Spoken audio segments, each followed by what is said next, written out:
safe space. We ain't never give a reason you should hide. Compile all your questions, we taking the quest. Join Tarsha on this journey to discover the rest. Go. Back to another journey, another story. Before we get started, please go like, subscribe, and share. YouTube, Instagram, all the places. And then also go to Black Adoptees Meetup and follow that page on Instagram. And then go to blackadopteesmeetup.org and find out everything that we're doing. I'm just going to give a quick shout out before we even get started, because Black Adoptees Meetup is now officially worldwide, because the gentleman that I'm about to talk to now for the second time is coming to Black Adoptees Meetup from all the way across the pond. So if he can make it from across the pond, you can make it within the States. So with that being said, I don't know if you caught part one of David's story, but he's been here before. He's no stranger. And I am so excited to have him back for part two of his story. And he doesn't even know how I'm about to jump into this, but first let's let him say hi. Now you got to be worried, Tarsha. Hi. It's all good. It's all good. Looking forward to it. Well, welcome back. No, what I want to ask is, because the first time you were here, that was the first time that you had ever done anything like that. And what I mean is come onto a podcast and tell your story, your adoption story, correct? Yeah, correct. Okay. So I have a lot of first-time newbies. To explain to the people what that was like for you before we get into part two of your story. Because people come to me and they're like, they're nervous, they're excited, they don't know what to expect. So let the people know what that was like for you. Yeah, I mean, it's a lot, right? So it is for the people that, you know, those people that feel nervous, that it's a lot. And it's not because of the audience, because I don't think you're really, for me, I'm not really thinking about the audience consciously. But then it is about the audience, because underneath all of that, there's a whole load of people that, you know, interact in my space. And as a human, naturally, there are people that you want to feel good about, that you don't want to feel uncomfortable about it. But you got to balance that with being truthful. Primarily for me, I think for myself, I've done, I wouldn't say a lot of thinking, but there's certainly been some reflecting since part one in terms of what was it, you know, what was it about that felt good? You know, why was I nervous? Why was I, you know, because I'll be honest, I've done, you know, when I was a kid, teenager, I did a little bit of pirate radio. You know, you did a lot as a kid. Stop trying to downplay. You were a whole genius. Go and listen to part one if you didn't. He's like, as a kid, I did a little bit. Okay. Yeah, this is true. I probably lived a lot. I lived a lot in the mid stages of my teens through to probably my 30s. Yes. Yeah, but that whole pirate radio, I remember going on and sort of getting a real buzz off the idea that there were, you know, hundreds, maybe thousands of people listening. Sure. This was a different kind of feeling. You know, it was more of a small amount of people that I'm thinking about who will be listening, you know, namely those nearest and dearest. So did they listen? Yeah. And I mean, in the main, really, do you know what I say in the main, actually? Yeah, in the main, really positive, like straight off the cuff, positive responses. okay. Even where there weren't straight off the cuff positive responses, because you know us, right? We want that positive reinforcement all the time, straight away. Right. Even where there weren't, they gave me good cause for reflection. And actually, in some cases, just kind of said things that I was like, I don't know about that, but gave me the time In fact, let me give myself credit. I gave myself the time to kind of go, okay, why do you feel that way? And is it something that you feel you need to do something about, or actually, are you comfortable agreeing to disagree? Mm, Hmm. that is a very mature conversation. Yeah, Yeah. that's what I'm Are you saying. comfortable agreeing to disagree? Hmm. Wow. So I'm glad they listened, and I'm glad it sounds like overall, everybody was okay. You said you did some self reflecting. Can you talk about that a little bit? When speaking about those things that you talked about, was it triggering for you? I don't even know if that's the right word. Is triggering the right word, or what was I happening? know what you mean, and so I know what you mean, so I can answer the question. I would say for me, probably not triggering, because I think I'm through the trigger. I'm through the trigger phase, you Okay. know. So yeah, I can't think of a word to describe it either. But trigger suggests that it's kind of, whereas they're more just, let's call them gentle nudges that might bring thoughts or reflections through at certain points Gentle that I can deal nudges. with. Gentle nudges, yeah. Okay. Okay.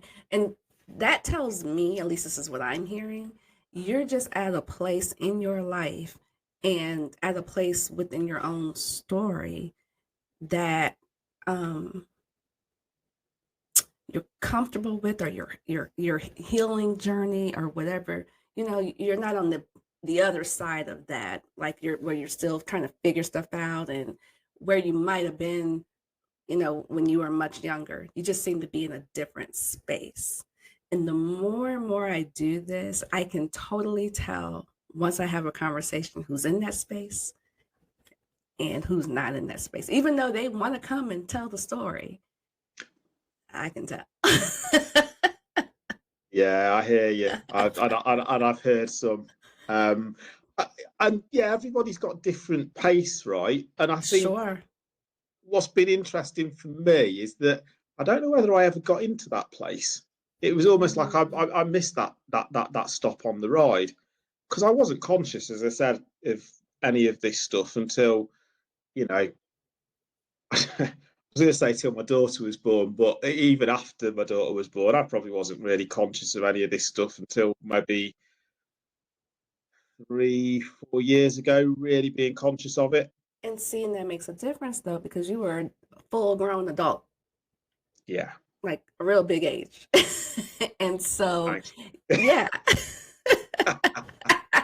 Yeah, And so you were not, I think that makes a difference when you're already, kind of in a mature place in life, just in general. So when this stuff starts to creep in, how you deal with it, I don't know. I think it might look a little different versus if you're 20 yeah, doing all the things.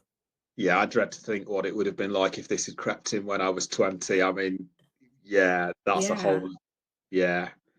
And I Okay. think as well, yeah, I was just going to say, I No, go think as ahead. well, at that big age, you've had enough mistakes, made enough mistakes that you've had to start getting comfortable with the idea that life's going to throw some stuff at you. Yeah, yeah. You're going to feel a certain way and Sure. you're going to have to deal with it. Yeah. So I want to turn a corner because something that I wanted to get in after this was total afterthought for me. And you all are going to have to go back and listen to part one because what we're not doing is redoing part one. So I want you to get more into when you started cutting up in the streets because you glazed over it a little bit in your first conversation.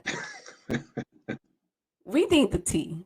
How did you get there? And I want to talk about what David was doing in those streets and you know exactly what I'm talking about. Yeah, so you're Let's talking let's about, start there because inquiring minds need to know. Yeah, well, no, listen, I think it's very relevant. Yeah. So we're talking about, and I mean, I think I said in part one that I was 10 or 11. What's interesting that actually I think I was probably 13, 14. A little bit Either of that is, way. yeah, Either way. I was young. I was You young. were young. So yeah, what was I doing and what was going on, I think is kind of your Yeah. question. Yeah. I, First of I all, was tell the people what you were doing. Yeah, okay. So, I mean, I went from being a model student, child genius, German O level, top of the class, you know, to, I, yeah, I mean, I definitely attended, like, there were less days that I was at college leading up to my GCSE exams in those 2 years than than I wasn't at college. So I was spending a lot of time just doing what I wanted, hanging around with friends. We call it skiving in the UK. I'm not sure what the You call um, it when you say the don't word go to again? school, skiving when you don't go to Skiving. school, So just not skipping? showing up. Skipping class. Skipping Um, class. yeah, and being a little entrepreneur, I was Little selling.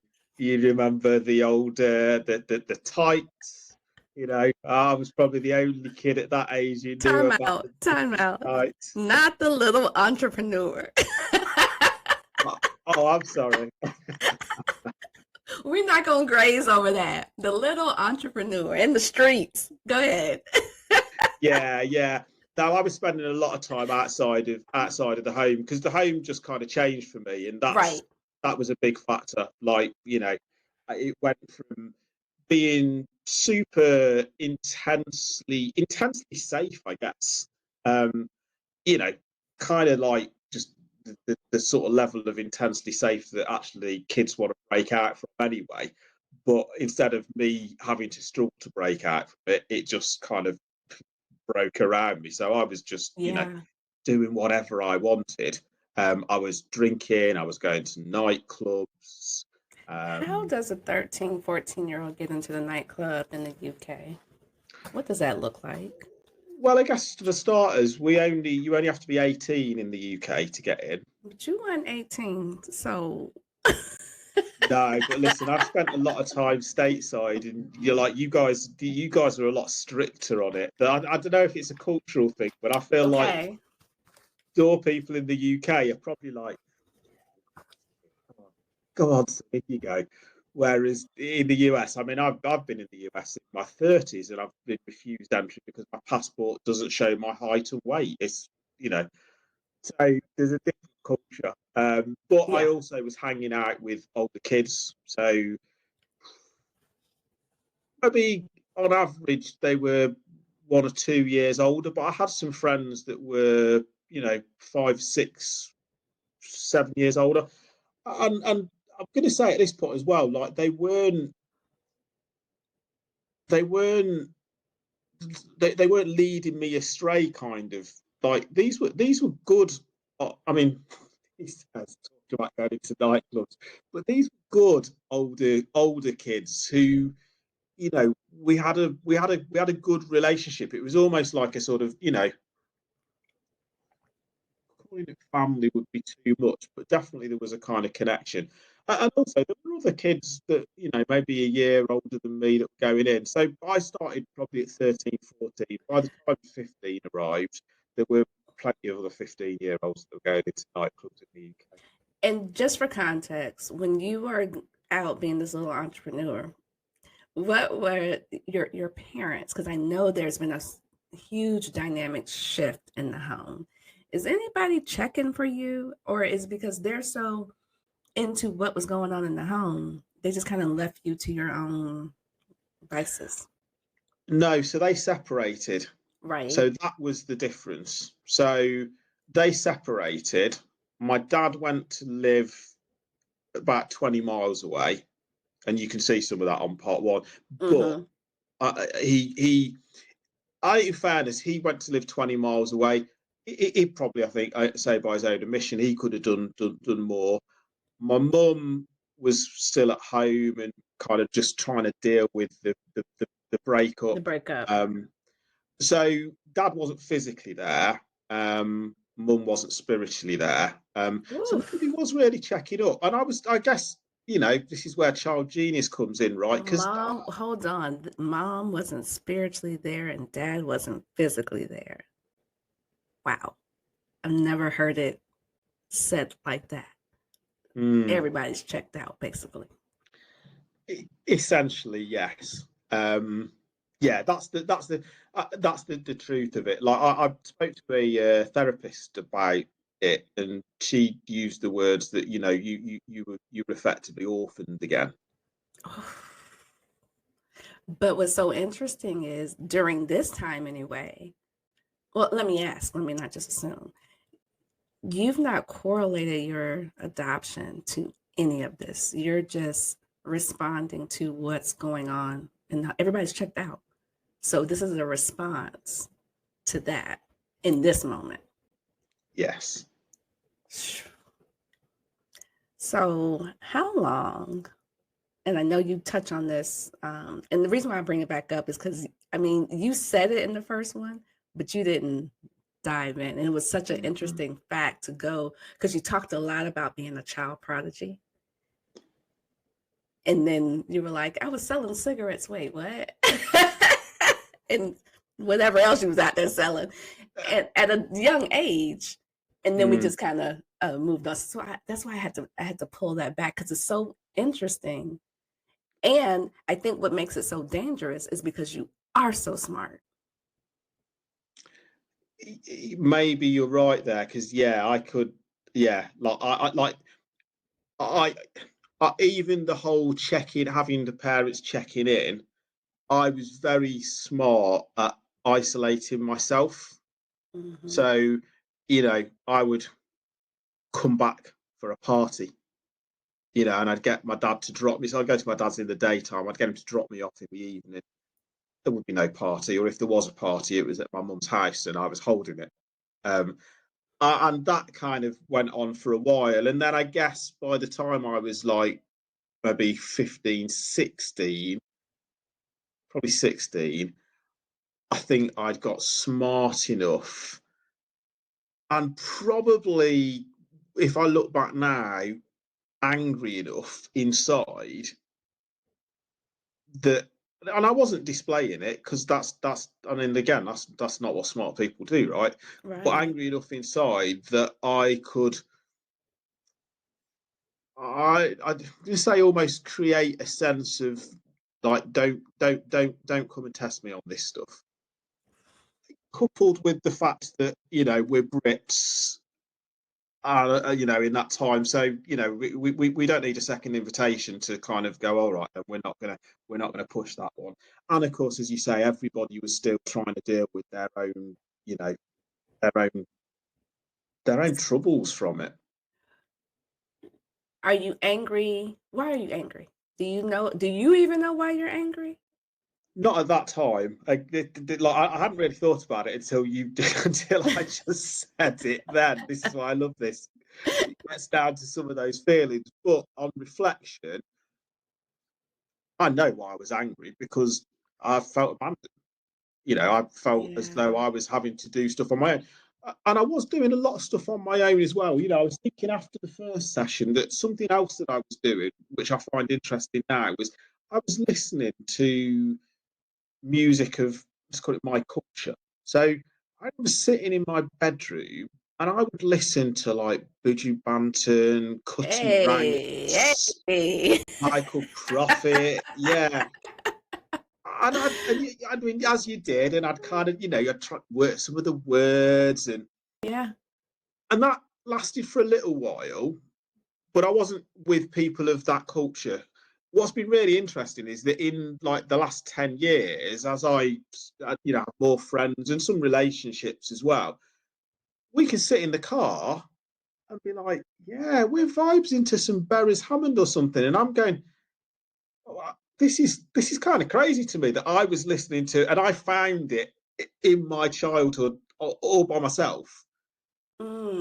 But that sense of, I'm doing that sort of stuff on my own. I don't think it was a conscious thing, but I guess I probably started to realize how different I was. And I think I said in part one, I probably had just got used to being different because, I was getting ready to say, because you came out the gate different, Mister. Let's read this newspaper at how yeah, 2, 3, too. yeah, 2, yeah, and and again I go back to my point, because now not only are you extremely smart and street smart, that's dangerous, and 15, 16, like you said, don't give anybody a reason. Mm, Mm-hmm. yeah. Mm-hmm. So yeah, I get that. You probably didn't. I'm sure at 15, so you don't see it like that, but that's what it was. Yeah. Well, this is where I think it's interesting because this is where I think it starts to overlay on the adoption. So I don't necessarily think that being adopted and, obviously the trauma of relinquishment and everything that goes with it, and then the transracial adoptee, and I don't think that was I don't think it was a single factor or primary factor in terms of determining who I am, where I've ended up now. And again, this is the big age, right, that you can look back with a bit more years and go, yeah, there's a lot of factors, you know. But I think that overlaid then with the separation of my mum and dad at that Right. sort of really definitive age, and at a time when life was changing anyway. I was going from being a little kid to a young man, and essentially that happened overnight. And I think I might have said in part one, but my friend who lived opposite, you know, observed it and played it back to me when we were out recently having a drink, as we do, in terms of just how I went from the kid that was at home indoors doing his homework, super obedient, to being the most popular kid in town.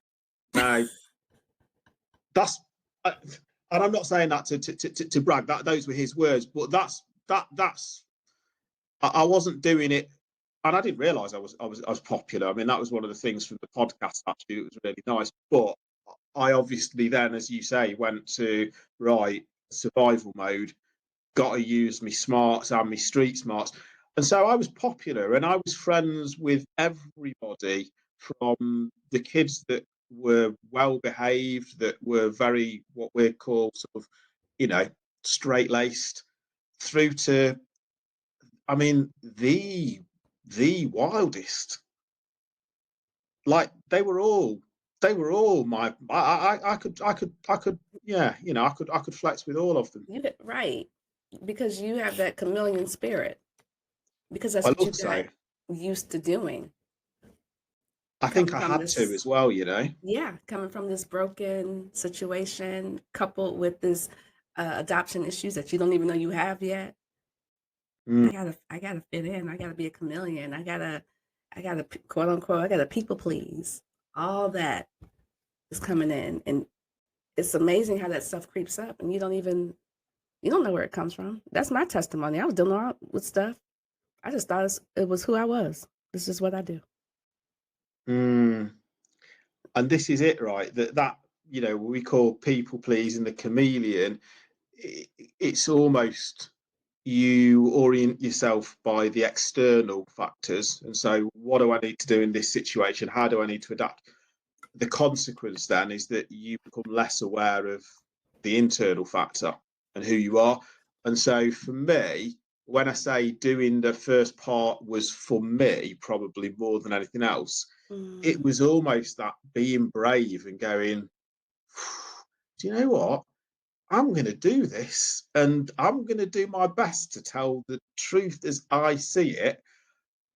Now, obviously, my street smarts and my what and everything else at my age meant that I was walking a fine tightrope in terms of thinking, oh, how did I describe that? Is that going to upset? But ultimately, when it came to those sort of split second decisions in part one, I was mhm. going, just do it, Dave. If people don't like it, people don't like it. That's Yeah, all right. It's your thing, and that's that's a what I big was thing getting for ready to say. me. It's your truth. Yeah, absolutely. Mm, My eye. It's your truth, and I think that's a place that we as adoptees have a hard time dealing with sometimes because we, not everybody, but there's a lot of it. We don't want to hurt feelings. Um, we're sensitive to that, but sometimes it just kind of is what it is, and sometimes it really doesn't have anything to do with anybody else. It's just like that's my perception. That's how I felt. That's how, that's what I was going through. So I get that. you get it. You told me there was, and it's escaping me right now, but there was another piece that you wanted to speak about. Oh, it's escaping me right now. I should have wrote it down.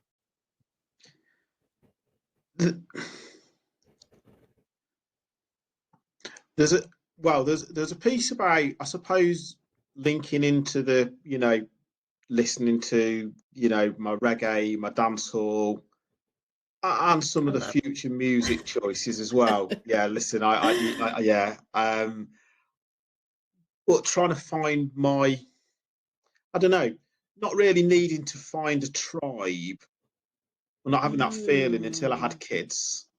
Um, and then kind of pivoting really strongly. And I think, having kids was the thing that started to, I suppose touched on it last time, but started to awaken me as an emotional being. That's crazy, right? But no, it doesn't. It it's doesn't true. sound crazy at all. Because think about it. You were in straight survival mode for the most part.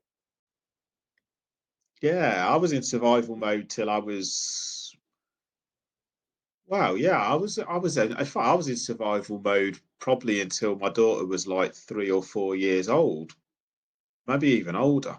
Um, What made you snap out of it, other than the birth of your daughter? But I is don't was think, it? Go ahead. yeah, I don't think it was even the birth of my daughter, because so my daughter was born, and I wasn't in a relationship with her mum. I don't know if I touched on this, but her mum lived in London. I lived in Manchester. Like you couldn't actually choose two big cities further apart in the UK. It's funny you say that because I was about to ask, what was that relationship like? Because you seem like you're struggling with relationships at this point. Yeah, in terms of the relationship with her mum. Hmm. Yeah, I mean, being honest about it, so it wasn't a relationship. It was a delightful accident, and there wasn't an attempt to develop a relationship. And I think, part of that was me being in survival mode. Part of it was Sure. probably just being sensible and going, like, we don't know each other. This isn't a TV show where we go, oh, we've had a baby. Let's move in and Mm, everything will be fine ever after. Although, as I say that, I'm conscious that there's a little part of my hardwiredness through adoption and then the divorce and stuff that equally makes me go, well, it ain't going to be like that anyway. So I'm pragmatic, which doesn't make for great mm. relationships. But um, I travelled down from Manchester to London every other weekend with see my daughter, but the relationship with her mum wasn't great. So when my daughter was, I could say about 12 months, then her mum tried to stop me having contact with her. Um, and I had to go to court, and I had to fight through the courts representing myself. And that took about, well, it took over a year. And Did you just say you represented yourself? of course I did. Of course you did. Well, listen, I got a solicitor involved at the start, and then I realised how incredibly expensive this was going to be. In fact, the solicitor said to me as well, "Look, this is," but yeah, Oh, you are a unicorn. I just want you to know that.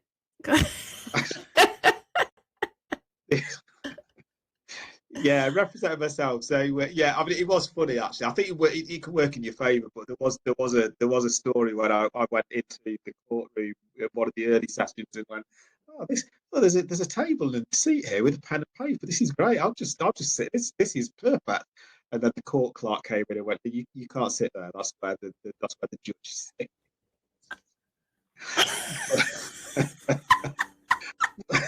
But anyway, right. So I represented myself. The reason that I think I was still in survival mode then was that Yeah, that was a lot. sure. There was a lot being thrown at me. So, it's an adversarial process, right? I don't want to kind of call her mum out on it because we're both in our own places. But for me, it was like I would go and we'd have the contact that was supervised, and it was clear that Ellen and I had a real strong bond. The observer would come away and go, yeah, I can totally see this. Like, we're going to recommend contact, overnight contact. And then the supervisor would go and see her mum, and her mum would go, she doesn't even recognise it. And then the supervisor would go, oh, God, she doesn't recognise her. Let's just put it off for another 6 months. So it's a really frustrating situation. And to do that, given that at this time my daughter was living in Newcastle, which is, if you plotted a triangle, have a look on Okay. Google Maps. It's like the three furthest away places in the UK. So I was having to drive up and down to court, to etc. So that was just survival for me. Again, just kind of drawing on those skills, resilience, and probably also the ability to kind of compartmentalize and lock up my emotions a little bit. Because yeah, if I think about it now as a more emotional being, like, it gets me just thinking about it now. Like, I feel sad for myself back then in terms of, oh God, you're going to get me. Like, the emotional level that I yeah, like, ooh, it's a lot. It's a lot. It's a lot. What? Yeah. Yeah, because I hear you processing as you're talking. Mm. Mm-hmm. Yeah, I've gone Mm-hmm. to an emotional level now. Yeah, Like, yeah, I hear it. you got Yeah. me. Um, Ooh. what? Oh, you need a moment? I hear you. No, I'm okay. We can keep it going. Okay. Um, and this is for the people that are listening, because this is why I love doing this, because you are helping somebody. What begins to unlock for you that says either I got to change, or something's not right, or something outside of the birth of your daughter, something inside, there's something that makes you go, okay, something's off. Do you remember what that was, or what that looked like for you?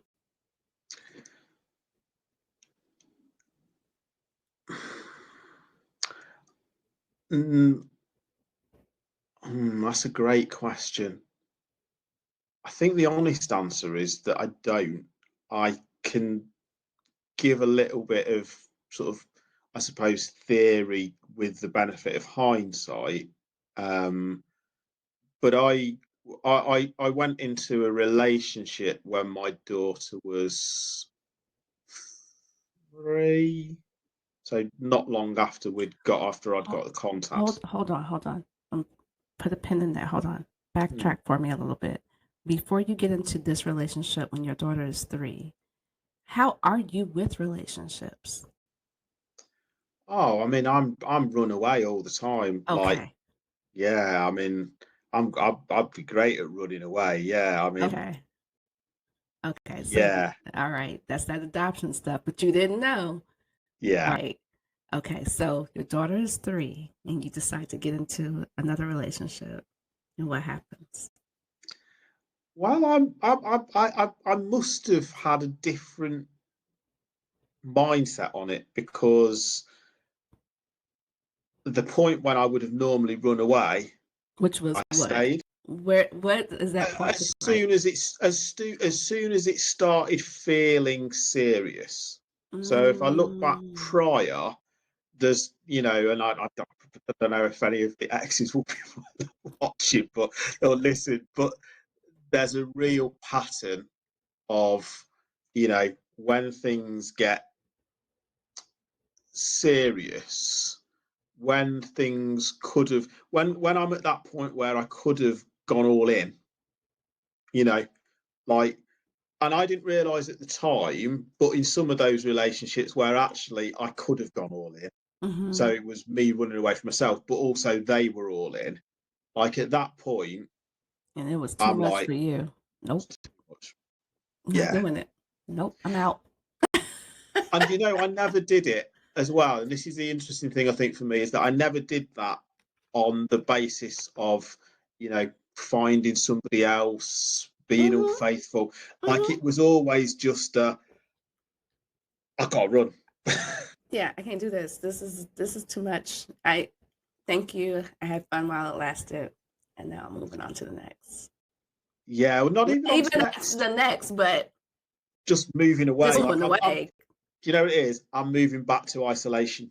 Yes. That's safe. Ooh. Yeah.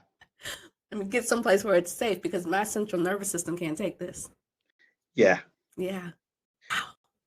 So something happens with this relationship and you start to move a little different. Yeah. How did Com- talk about that? yeah. Oh, you are helping Completely different. somebody. You are helping somebody. Keep talking. Yeah, well, I hope so. Yeah, completely different. So, and it wasn't conscious, right?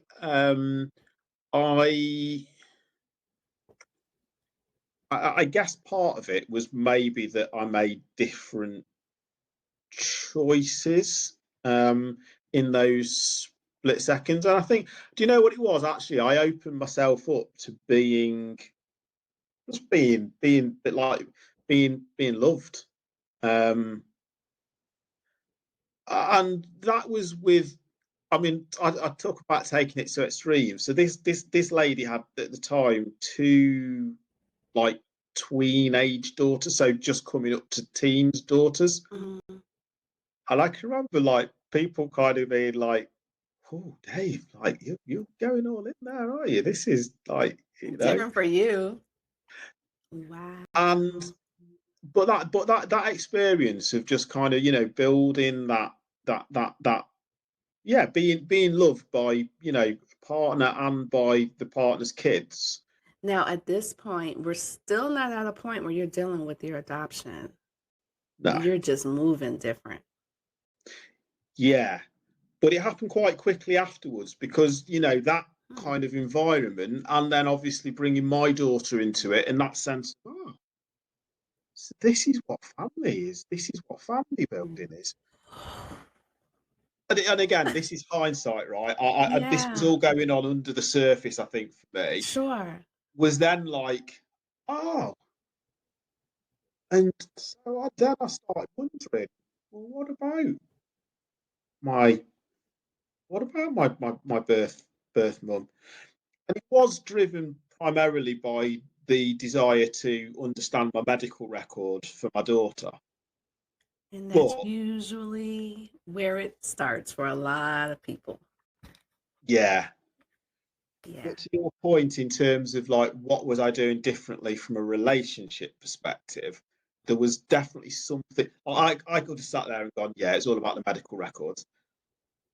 But the way that I approached it, just I don't know, almost a sense of like I was more peaceful than I and again, this wasn't surface. This is under the surface. So, Under the like when I surface, said when I sure. was 16, like I had anger, but nobody. There'll be people who listen to this from my childhood who know me who would just be like, "What? He was the happiest kid." Like, Yeah. because there were people who listened to the first part who would responded and were like, "I just remember you as like the happiest, friendliest guy." I could And see I'm that. like, I remember myself as a little, I can't say the word, but like You just, say whatever you want. Yes, you can. oh, well, I'd say it. I just remember myself as a little arsehole. Like, those were the words that like, yeah, just bolshy little, yeah. Isn't that something how you perceived your own self versus how the world was perceiving you? Oh, that part one has woken me up to that completely because I decided to put the podcast onto Facebook. That was a big decision for me because I was like, yeah, do you know what? I'm just going to open it up to people. And I think I even put it on and changed the settings so that everyone instead of just friends could see, just in case there was somebody out there who, might benefit from hearing. I was amazed. Like I think there were like 60, 70 people took the time to comment and had listened. It'd blow my mind, Tasha. Like I'm like, and really commented. Like there were some people that I couldn't remember. I was like, so I get we were at school together, or you knew me when I was a tip, but I don't remember you. What? Okay, we're not friends on Facebook. You have to friend me on Facebook because I need to see that. Honestly, it was something else. It really overwhelmed me emotionally. I was just like, my perception of who I was Wow. and how people saw me Two versus their different perception things because they had no idea. couldn't be further from that. Yeah, and that still happens now. That still happens. Like I'm like I. So I think since we last spoke, I went and did a little surfing weekend in Morocco. It's like a little solo adventurous thing, where you meet up with other people, and so they're all random people, of different ages, etc. And Okay. couples. And we hung out with these people and like shared accommodation. And then on the second or third night, there was a young girl, she's like mid-20s, who was part of our little group. And we're all walking down to the beach together, and she went just as she was talking, she went, "Dave, are you always this popular?" And the way she said it, right, it Yes, he wasn't like that. is. She had this lovely smile, like it was genuine. And I remember just being taken aback by that and going, It's the this same is your thing. self-perception again. Like you think that you've been a bit of a standoff yeah. And this, the reason I mention it, as you'll understand, is that this then comes back to the hardwiring of the adoption, overlaid then with the timing and nature of my parents' breakup, Right. that has just led to me going, I'm on my own in this world. And if you think you're on your own in this world, then there's an underlying piece that you're saying to yourself on some level. And I'm on my own for a reason, because I'm nearly 50 now. I know that people generally are on their own. So you then do that calculation of, well, there's got to be something about me. And I guess to your point, at some level, I've probably been doing that for a lot longer than I realised. Mm-hmm. Wow. Okay, I want you to get back to the relationship and how you were moving differently. Um, because a lot of adoptees, they deal with that too. But there's at some point there was this awakening, and I know that you did eventually go to therapy.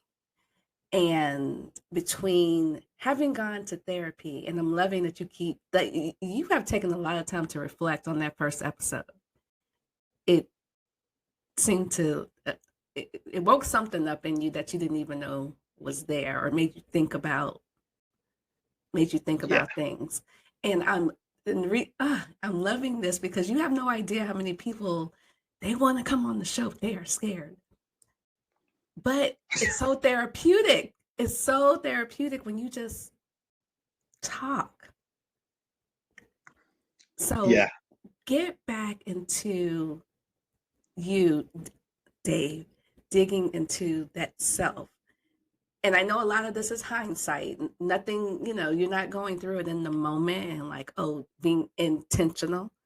So a lot of this is hindsight, but just walk us through what that looked like for you, So the relationship and the just how it, relationship. yeah. And yeah.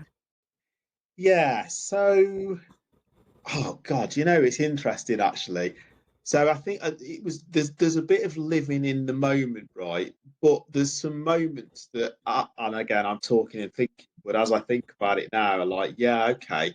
So I I don't know if I'd moved into to her house, but well, Oh, even that's wait a minute. You've moved in? Well, I think that's a factor in itself, actually, isn't it? Because if you think Yeah. about it, right, she's got two daughters at that age. Like, there's only going to be one person moving. So already, without even thinking about it, that relationship, as it starts, has a greater level of commitment than my previous relationships. Absolutely. Which is huge for From somebody me, that, yeah. yeah, Wow.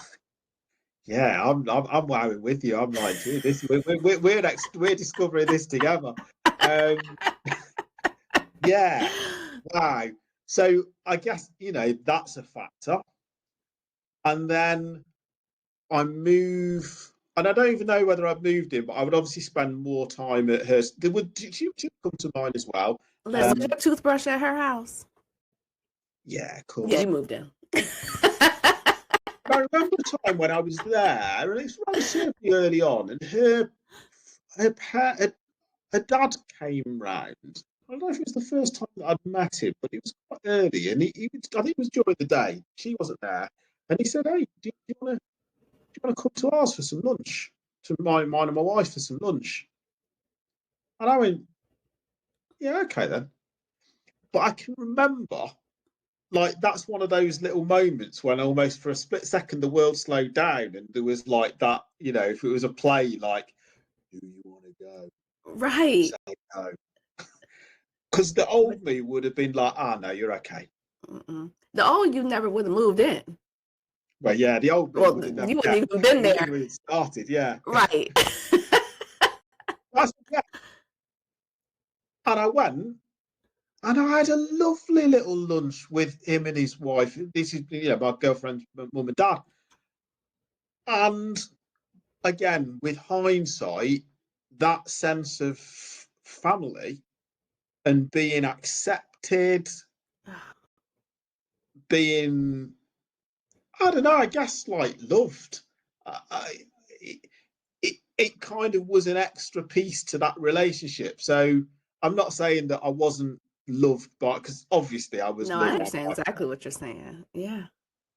it was suddenly like, oh, there's a whole new dimension to relationships that I didn't really. And Yeah, you never took the time to stick around and find out I just because you wasn't open couldn't, to it, was I? No, I wasn't open to the yes. Because just I, weren't open again, to with it. hindsight, I remember a girlfriend at uni who, I went out with for quite a while by uni standards. I remember going and visiting her in the holidays, and she'd come down and visit me. Went to visit her. A lovely family, like really, really close. They used to sing and dance together. And I remember going up there, and I remember being in that environment, and they were lovely to me. Looking back, it was an incredibly warm environment, but I felt incredibly uncomfortable. Uncomfortable. Fish out of Wasn't ready water. for that. No, it was too much. Way too much. So there, when the difference, if you went like to your point, was that this relationship, I said yes to it, and for some reason, I guess time and just kind of eh, not not just following the same pattern, actually, because it would have been dead easy to go, well, I'm not saying yes to it because I'm not the person who says yes to it. By Right. breaking that pattern and just going, hey, just give it a go, I found something that I would have never known about. And that's a big part of my philosophy anyway. Just I do try and be emotionally brave, even though I don't necessarily think that I do I don't think I do a great job of being emotional, but I do Emotionally try. brave. Emotionally brave. Did you ever have a conversation in this relationship with this young woman about your adoption? Well, yes, because it was during this relationship that I found my birth mum and started the Okay. relationship. Okay. So So this is okay. It's this relationship. yeah. Okay. Now, if you want to hear about him finding his mom, you got to go back to the other. We not doing that this time. He did that already. But we didn't get this side of the coin. Yeah, we didn't get this side of the coin. What kind of support was she for you in all of that? Oh, that's a great question. A stability. And this is the bit where I would say it wasn't just her, it was her and what she represented. So her, the two girls, her parents, Oh, her parents knew what was going on as well? to an extent. Like, I don't hide, and they came. My birth mum came up to visit with one of my Okay. birth sisters and some of the kids. Um, so they were where they were stability. And actually, before we moved in, I can remember them coming across. So this young lady coming across to my place with her daughters, and we went and met my birth mum, and I went and did a tandem skydive. And then we went back Talk up to about my that. place. Yeah. So Yes. they were all there. Okay, They weren't okay. doing anything other than being there. Like, I wasn't having in-depth conversations with them because I wasn't aware that I was doing something big. I was Ah, just that doing makes it. total sense. That makes total sense. So for the people that are listening that are not adopted, but you may find yourself in a space with someone that's going, they're finding their people. I love that you just said she was just stability. She was just there. Sometimes that is all you need to do is just be there Mm. and know, you know, read the room, if you will. And it sounds like she did a good job at reading the room. Yeah, she was just great. They were just grounded, and they had that family stability in a way. Nobody's perfect, right? But they had that Sure. family stability. Like, they had a tradition of going on holiday to the same place. I mean, she lived around the corner from her mum and dad. You know what I mean? Okay. So it was just stability was there. But yeah, it wasn't a conscious. As I say, if you'd asked me then, I was still just doing this because I wanted to know my health records, and then, oh well, we've started relationships, we might as well carry on. You Sure. know what I mean? Like, I was downplaying it. Sure. Sure. I could totally see you downplaying. That's a running theme for you. Downplaying. Yeah, yeah. so so yeah, I can see you. When do you at what point do you snap out of it, if you will, and truly understand the big thing that you really did by doing that whole search and reunion thing? When does the awakening? Sadly, not until my birth mother died. Okay. Okay. Yeah, Mm. And you did and it's talk sad, about isn't it? Because, yeah, you get the different pieces of people's story and how you interplay with it. And I suppose, again, those things that maybe I downplay in my mind, you get bits of evidence that go, yeah, maybe you can't downplay that. not at all.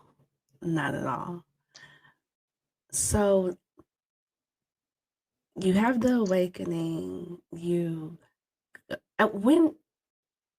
I can't I think you did touch on this in the first one, but remind me again, at what point do you decide to go to therapy? Wow. I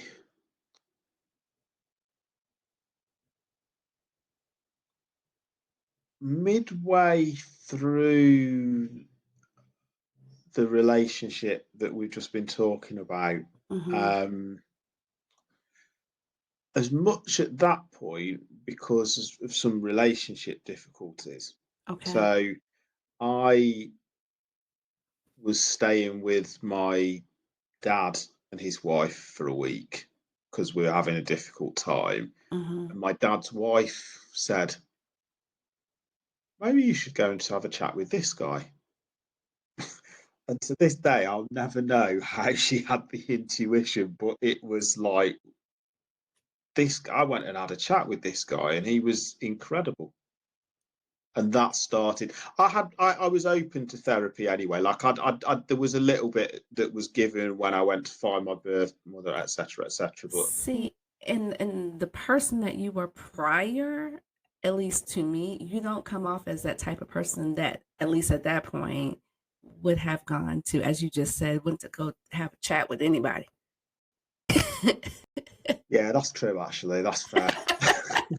That's fair.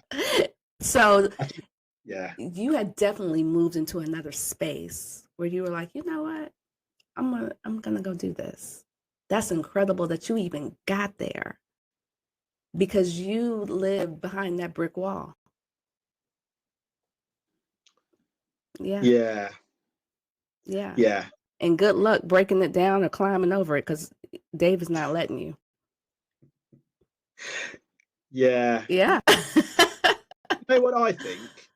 I think if I hadn't had that fight for my daughter, and the emotional, I think that Mm. just kind of, it didn't break me emotionally, but it kind of did break me down. Like, you just saw how I got when we talked about it then, right? Like earlier, Yeah, it yeah, yeah. just, like that was like the marinade. Do you know what I mean? So all of a sudden, I wasn't so tough anymore. Like it was, and obviously you Oof. come out of the back of that emotional upheaval, and you've got like the contact. Like I can, like the first night of overnight contact.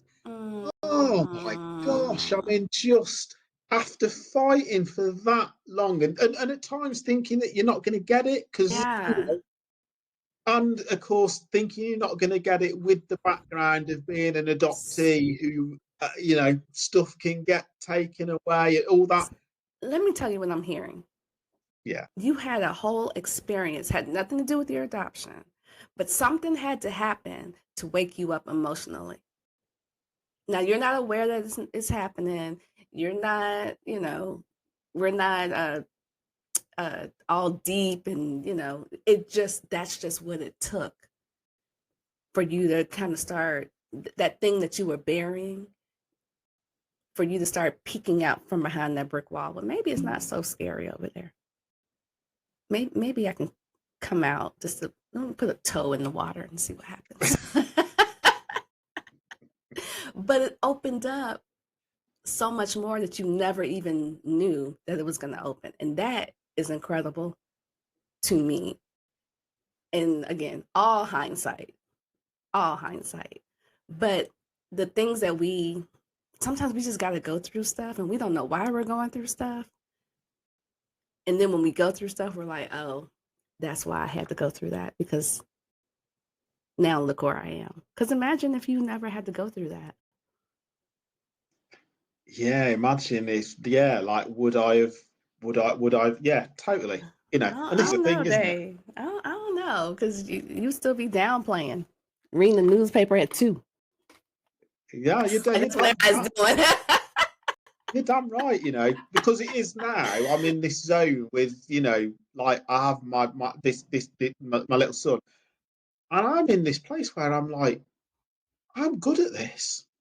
Like, and right, for me, not downplaying, like I'm good at this. That's a big deal. Like, and I Yeah. can go, like, I'm really good at this, and I believe I'm good at it.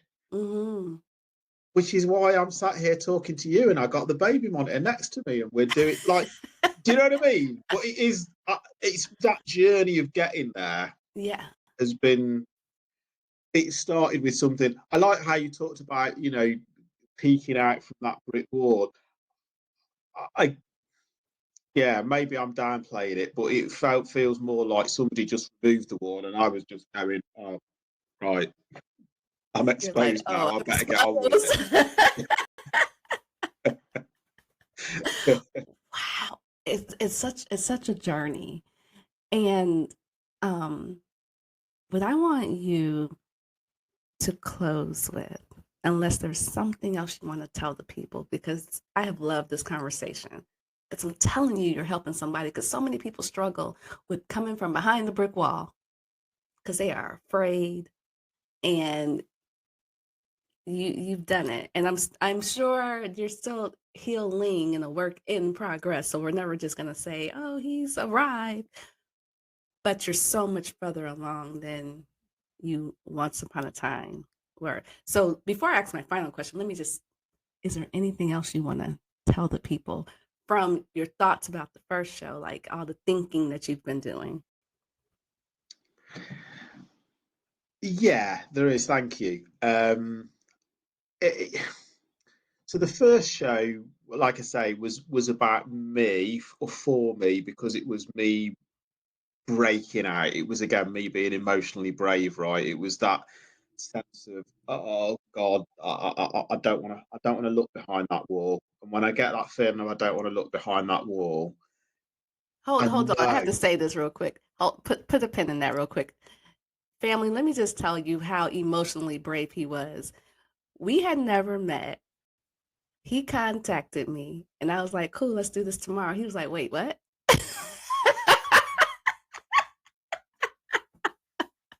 It literally happened just like that. Yeah, you should post the email train because it is hilarious. It was like, "Oh, you mean like we'll talk You mean tomorrow we'll talk? and like do some No, no, planning and give no, me a no, chance to opt out?" And no, that's not what I mean at all. I mean, let's go. Go but ahead. another one of those things, right? You've got a choice. We've always got a choice, yes or no.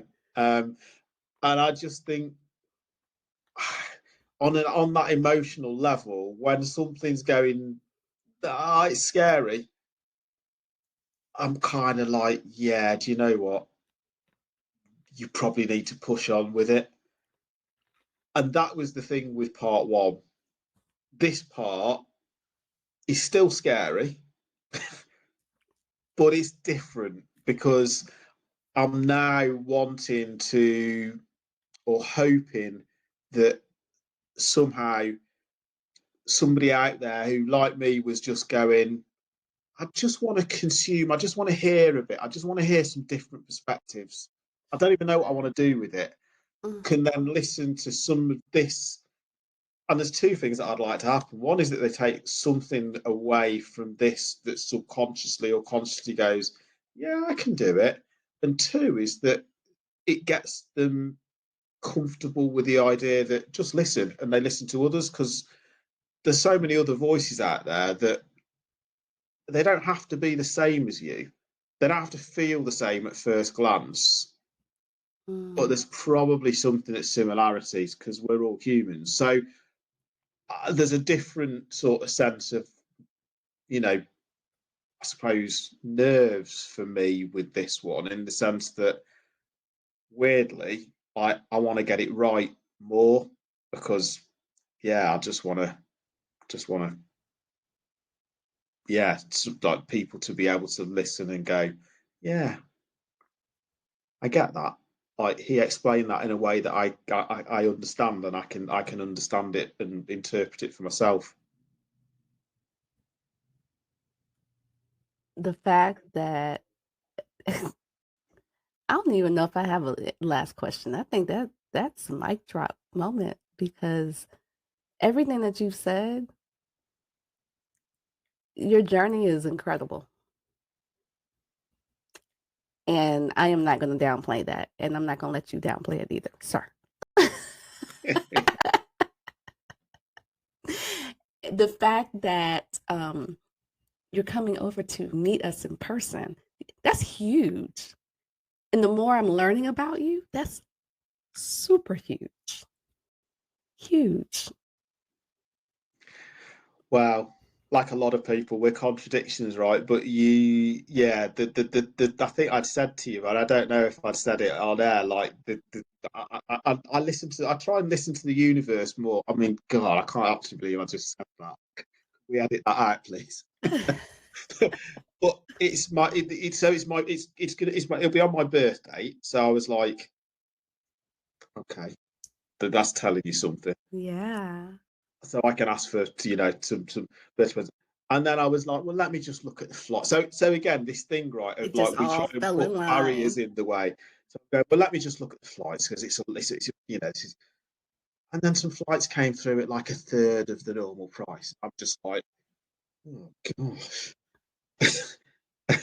Feels like I might have to Listen, do this. me and Kathy and I are ecstatic. We can't wait to meet you in person that weekend. And we're going to celebrate your birthday.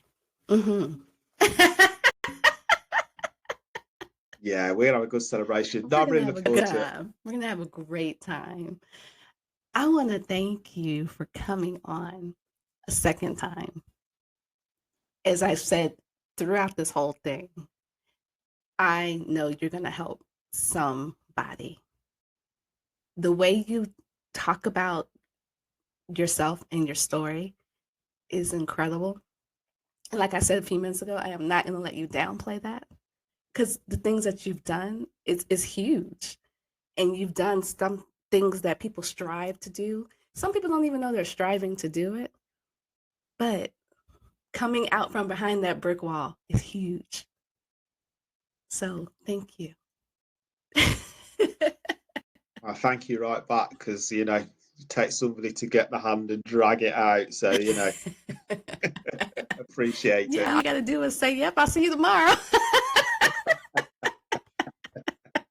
That's it. Hang on, don't leave me. And on that note, bye, family.